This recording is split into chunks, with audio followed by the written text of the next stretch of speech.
reaching this milestone. And yeah, what better way to do it with the national team at home? And yeah, it's been a long journey with Banyana Banyana. There's been many ups and down moments, but these are the kind of moments that one strives for, to achieve every single dream that you have planned out for yourself from a young age. And just reaching this last one is, like I say, a great fulfillment for me. So thanks for all the support. Staying with soccer news, and Manchester City have been charged by the Football Association for failing to control their players during Sunday's 3-3 draw with Tottenham Hotspur in the Premier League. And Sunderland have fired manager Tony Mowbray after 15 months in charge. He leaves the club 9th on 27 points after 19 games. Mowbray led the Black Cats to the Championship playoffs in his first season, where they fell in the semi-finals to Luton Town. In cricket news, Cricket South Africa has named all 3 Proteas squads for the home tour against India, which starts next week. The Freedom Series includes 3 T20s, 3 ODIs and 2 Test matches. The Western Province trio of all-rounder Mihlali Mpongwana, batter David Beddingham and fast bowler Nandre Burger have earned their maiden call-ups to the national setup. Burger is in all 3 squads. Beddingham will play the Tests and Mpongwana the ODIs. Tristan Stubbs has been included in the Test squad for the first time. Themba Bavuma and Kagiso Rabada are amongst a group of players that have been omitted from the white ball leg of the tour in order to play red ball cricket in preparation for the Test matches. Aidan Markram will captain the ODI side in Bavuma's absence.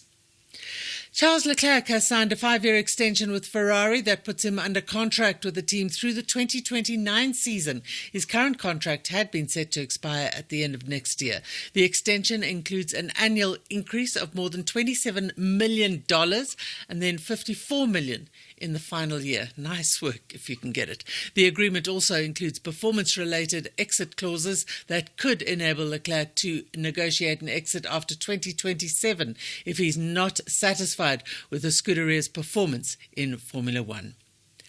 Tiger Woods vaulted 430 spots in the official World Golf Rankings after finishing 18th out of the 20 golfers in his Invitational Hero World Challenge.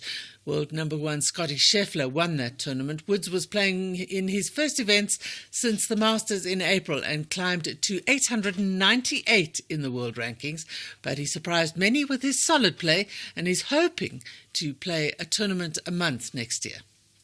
I'm curious, just like you guys, what this is going to look like.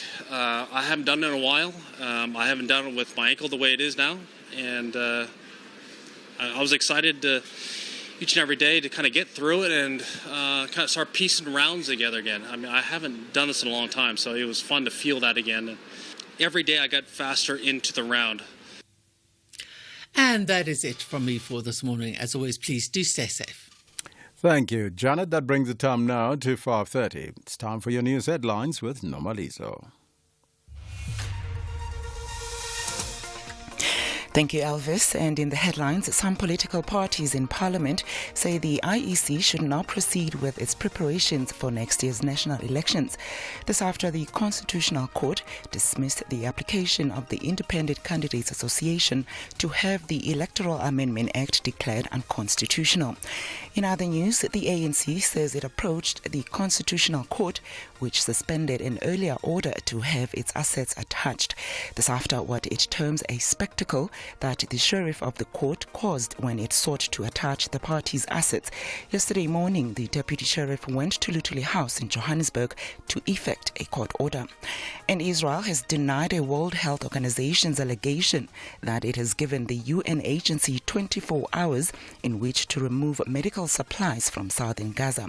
Details on these and other stories at the top of the hour. SAFM, guiding you through the rush hour traffic. Good morning. Here's a big one. If you're driving between Durban and Pietermaritzburg along the N3 corridor, there's been a major crash in. It's between Linfield Park and Amlas Road, and I understand both directions are currently blocked and closed, so traffic nowhere to go but to back up and stack up. So if you're just leaving Pietermaritzburg, you'll get to a point just after Ashburton, you'll join a queue, and if you're heading up to Pietermaritzburg from around Amlas Road, that's where the stationary traffic begins. So big delays, big queues, heavy traffic on the N3, Linfield Park, Umlas Road, into that crash scene.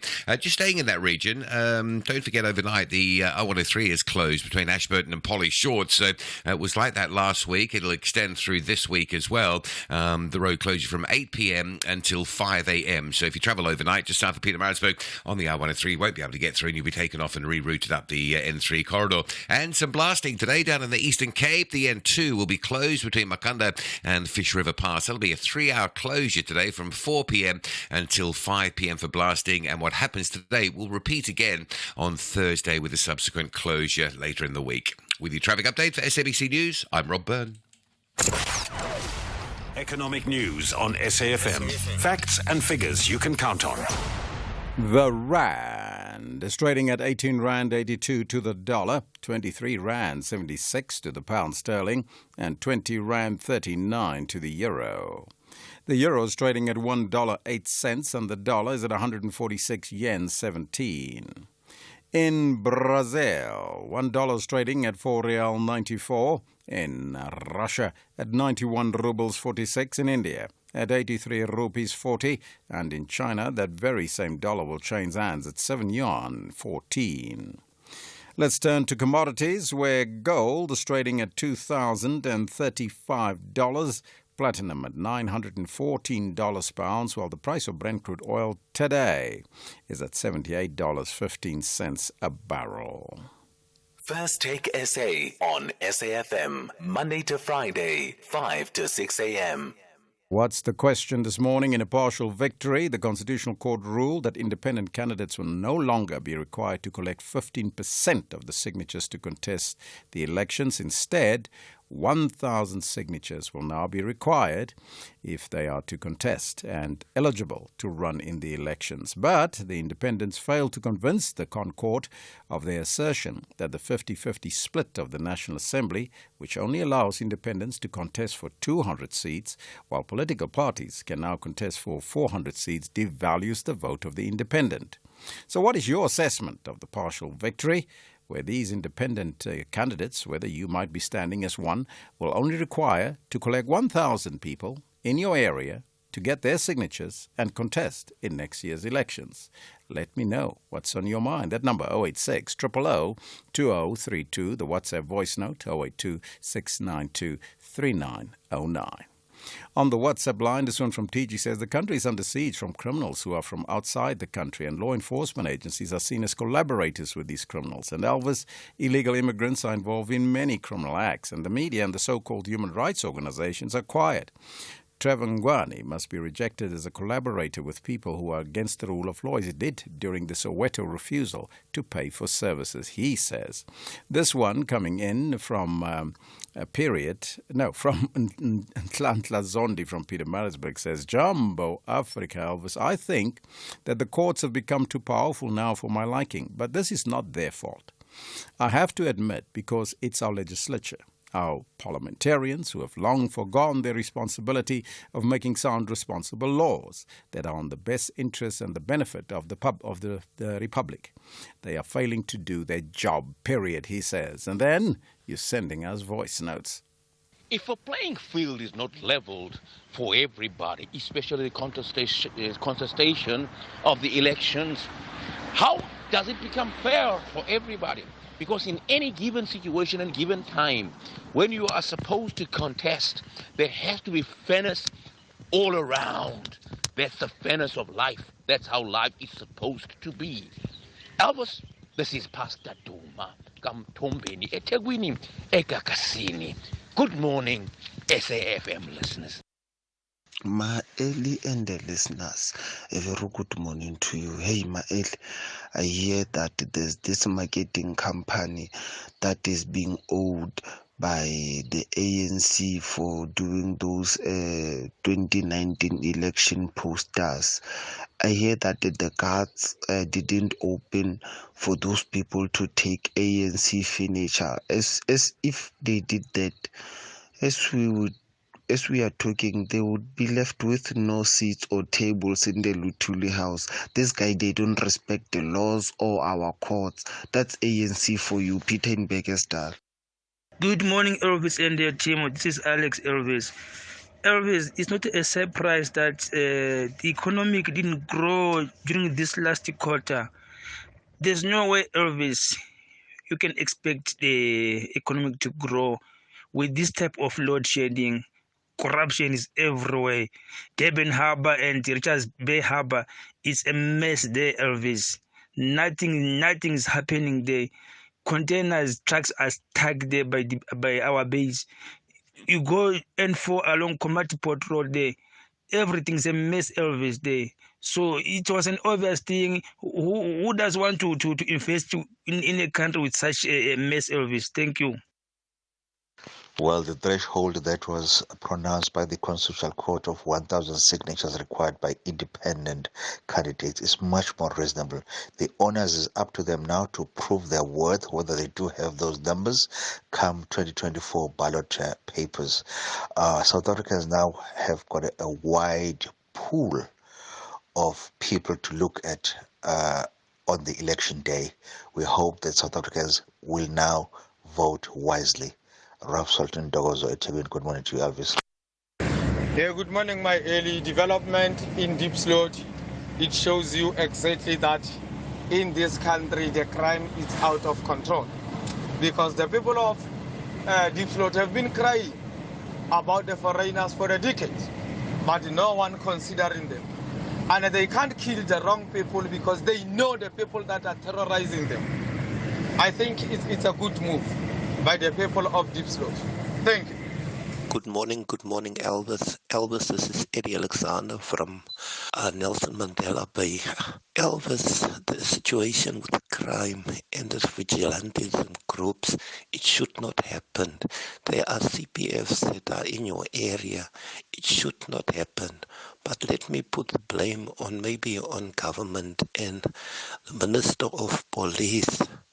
Remember, the president have said to us that there are 70 million for CPFs. The CPFs are still waiting. They cannot operate. They depend on police for resources. Please, Elvis, I think the president have announced in 2022 and nothing is happening. Thank you, Elvis. Bye. Morning, Elvis. Jumbo Africa. This is Salim from Durban. I think the independents have pushed their luck a bit too far, thinking that they can get a bigger slice of the pie by going to the Constitutional Court. You see, if an independent has to win, how is he going to have a cabinet? Is he going to just pick up anyone from anywhere? Even a foreigner could become a cabinet minister. That doesn't look good for this country. You can keep them coming. We will read them and play them as we continue. Papillon in Elder says the ANC is the government. So why go to the Supreme Court instead of paying what you owe? It shows what they are, he says. Keep them coming. We will read them as we continue. First Take SA, 5 to 6 a.m. On that story, the ANC has lashed out at the Sheriff's Office for their attempts to seize assets at the party's headquarters. Now, this follows the over 100 million rand owed to the Durban-based company Izolwini Investments for election campaign material in 2019. Yesterday, the sheriff of the court went to the ANC's Latuli House headquarters in Johannesburg to seize the assets worth more than 102 million rand from the ruling party. ANC national spokesperson Mahlengi Bengu Motsiri told the SABC News reporter Samkelo Maseko that this was illegal, as the party has sought recourse with the Constitutional Court. The deputy sheriff should not have been here. We are not certain of the reasons behind creating such a spectacle when the ANC had already communicated formally that it has approached the Constitutional Court. It is very curious, as we say in our statement, as to why the deputy sheriff was here. In a correspondence between our legal manager with the sheriff, a verbal apology was transmitted to the ANC. But I did, on behalf of the Secretary General, request that we do have a formal apology because this was quite serious. We had members of the media here for something that should not have happened.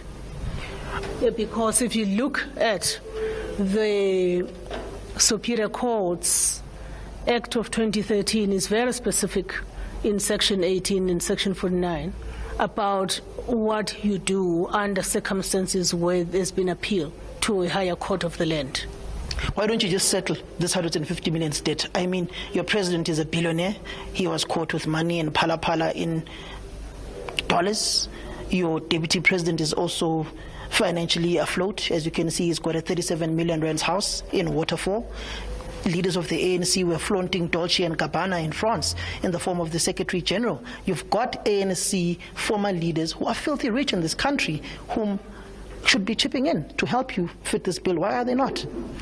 Well, you're conflating issues there, Samgela, totally conflating issues that are unrelated. Pala has got nothing to do with the fact that the ANC has got to have a sound financial governance architecture. Part of that means procurement policies that we have adopted have got to be followed to the T, and we're being dutiful to that. It's a matter of principle. It has less to do with whether we have the money or not. If you speak about a matter of principle, but there were legally signed papers by Ignatius Jacobs, supposedly also by Fikile Mbalula on this particular matter, you have lost at the Supreme Court of Appeals. You've got to have compelling reasons to be able to gain direct access to the Constitutional Court on this matter. Do you think you will be given that direct access? And should you not be given that direct access, what do you then do? Well, we are not. We are approaching the Constitutional Court because it's a right that we can exercise, like any other South African and like any other party. But we're not beholden to the outcome of the Constitutional Court. We will have to exercise.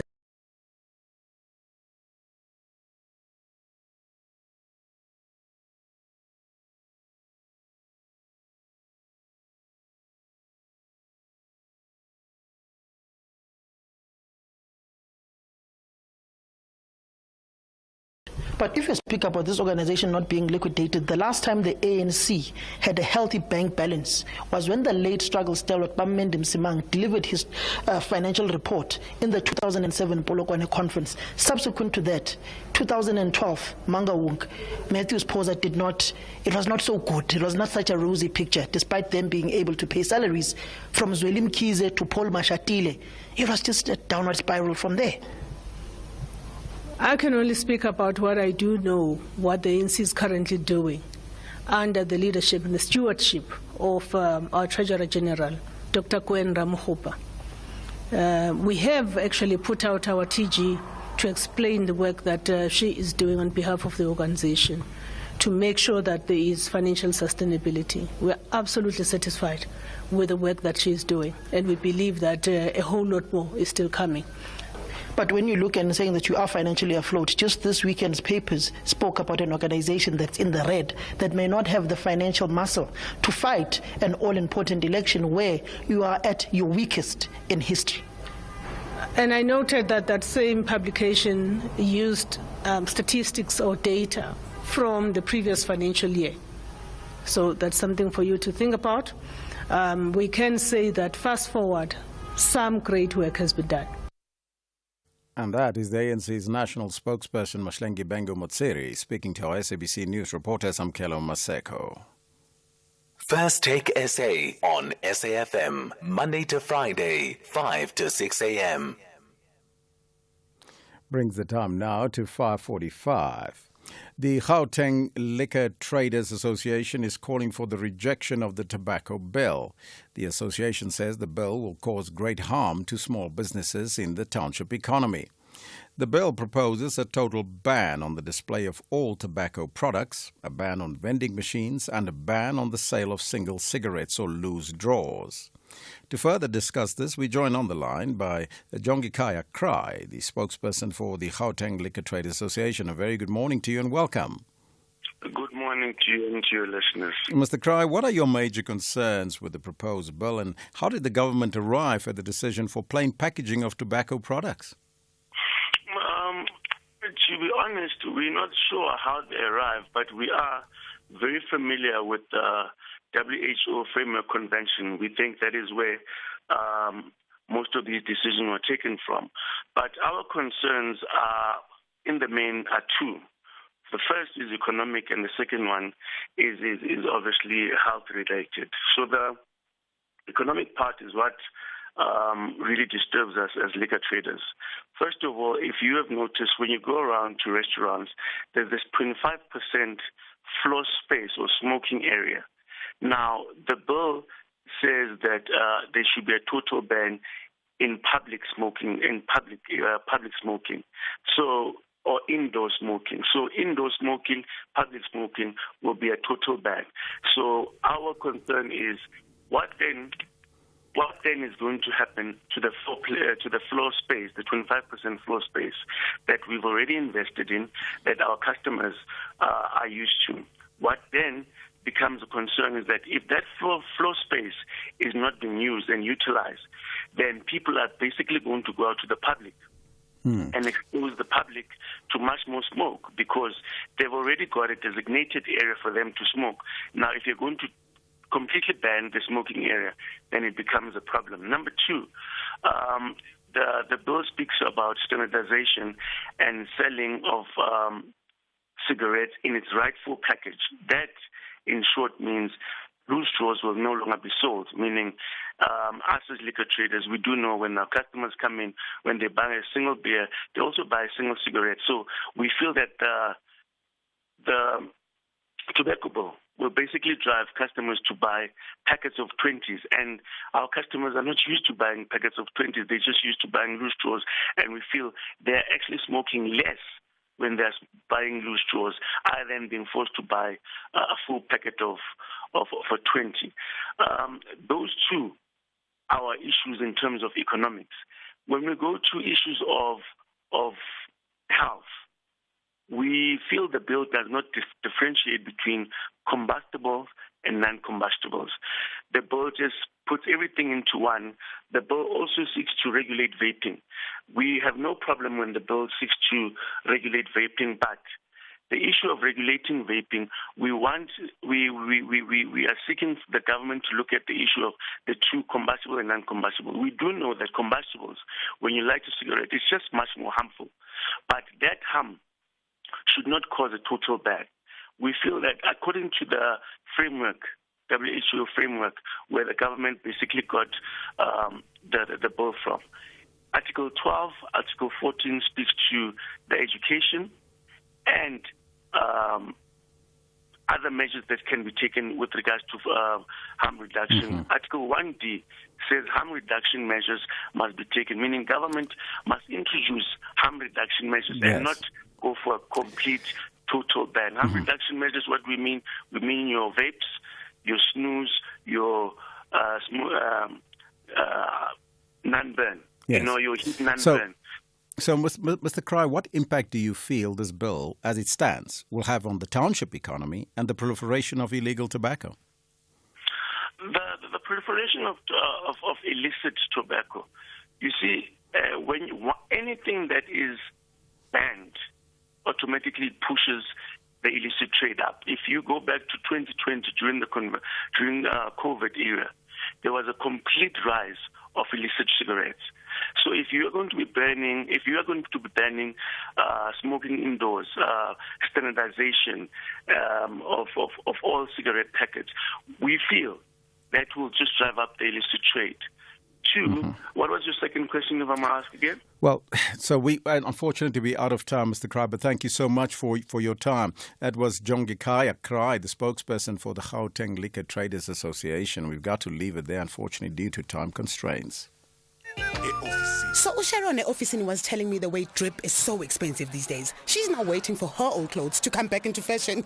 I say, Joza, while you're waiting, why not let your money do the things in a Nedbank Just Invest account where you can get your money after 24 hours notice? Oganchani, voiceman. Injalo, Mabel. Earn up to 9% interest. Anyone can open an investment account via the Money app in under 2 minutes. See money differently. Nedbank. We're a licensed FSP and registered credit provider. T's and C's on the interest rates apply. It's the celebration of the century, and you're invited. We've already given away almost 3 million rand with 56 daily vouchers won. Buy a new Ford before 31 December, and you could win a 50,000 rand voucher or the grand prize of us paying for your new Ford. Visit your nearest Ford dealer today. T&Cs apply. First Take SA, 5 to 6 a.m. Now, economists estimate overall economic growth to moderate moderate around 0.1% in the third quarter. Now, this is despite a multitude of economic difficulties, such as logistical constraints and high interest rates. Tanda Sitole, senior economist at FNB, says there were lower stages of load shedding in this quarter, and this had a positive impact on most sectors that saw some relief. However, it is expected that growth for this year will be 0.8%, too low to make an impact on job creation and solving other socio-economic challenges. Statistics South Africa will release the third quarter gross domestic growth, the GDP numbers, today. Notanda Mugudulela reports. The country's power crisis, logistical constraints, weaker global demand, and lower international commodity prices continue to hinder production across sectors. And due to these factors, the economy struggles to grow. At the same time, although inflation has come down meaningfully, the cumulative 475 basis point hike in interest rates continues to strain household finances, weighing on consumer confidence and demand. Tanda Sitole, senior economist at FNB, expects the economy to have moderated to around 0.1% in the third quarter of this year. Sitole says this is despite better power supply in this period. Gross domestic growth likely slowed. The local economy grew by 0.6% in the second quarter. The growth support that we see, or the growth moderation that we see to around 0.1% for the third quarter, in our view, is likely to be underpinned by the financial services sector, which has received some support from a high interest rate environment. However, the cost of living pressures that have weighed on consumers or households' purchasing power is likely to pose some downside risk from the financial services sector. On the downside, the goods producing sectors of the economy have not done well in the third quarter, particularly mining and manufacturing. They both contracted on a quarter-on-quarter basis. Investec Chief Economist Annabel Bishop says the poor performance of Eskom and Transnet continue to hinder economic growth in the country. The poor performance of Eskom and Transnet has hindered economic activity in South Africa. The electricity utility has seen increased load shedding, and of course Transnet is seeing increased congestion at the ports. Looking forward, the South African Reserve Bank is concerned about the fact that inflation is still high in South Africa. It has not come back to the midpoint of the target of 4.5% and remained there consistently, and as a consequence, interest rate cuts in the near term are not expected to alleviate the growth constraints. Meanwhile, Nedbank says the economy probably lost significant momentum in the third quarter despite the improvement in energy availability. It also estimates that the overall real GDP will be around 0.1% quarter-on-quarter in the same period. Nedbank predicts that despite the improved energy availability factor in the third quarter, the underlying energy problem remains unresolved and expects this trend to persist and possibly intensify throughout December as plant maintenance resumes, temperatures rise, and large smelters ramp up capacity. The bank says it expects growth of another 0.1% in the fourth quarter, limiting real GDP growth to 0.7% in 2023, down from 1.9% in 2022. Notando Makutulela in Johannesburg. And that brings the time now to 5:55. Independent candidates will no longer need 15,000 signatures to contest next year's general election.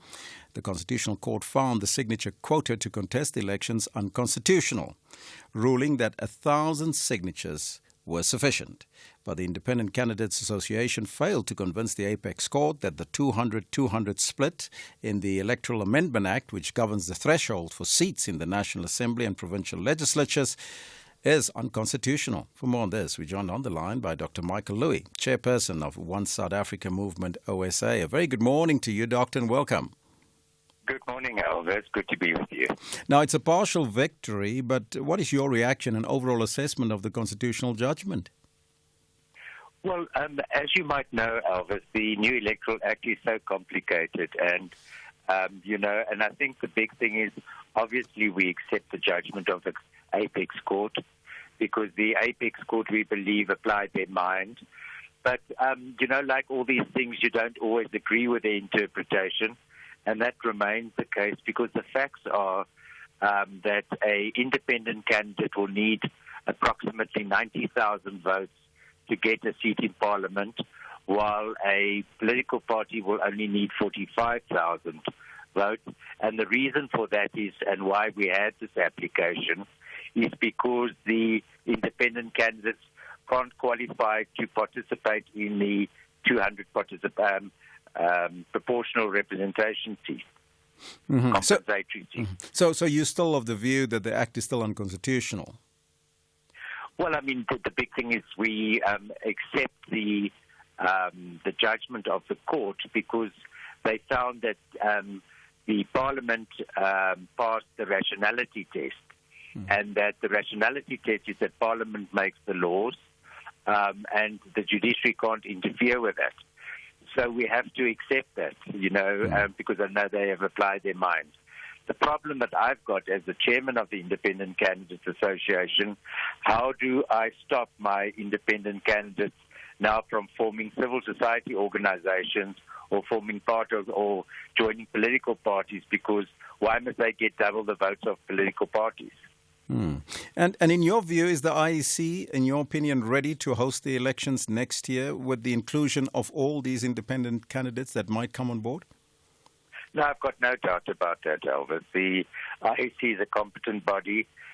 This has now triggered them to know what the roadmap looks like, and I definitely think they'll be ready, and we're now on par to have our elections between May and August. Musi Maimani's sentiments is that we need to move towards a constituency system so as to have direct elections of members of parliament and of the president.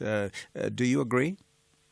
Yes, definitely. I mean, so Musi is the chair of I'm the chair of One South Africa Movement, and he's the leader of the One South Africa Movement. So we have been pushing a constituency-based system and direct elections for a long time, because I really believe the time has come in our democracy that the voters want something more than just voting for a political party.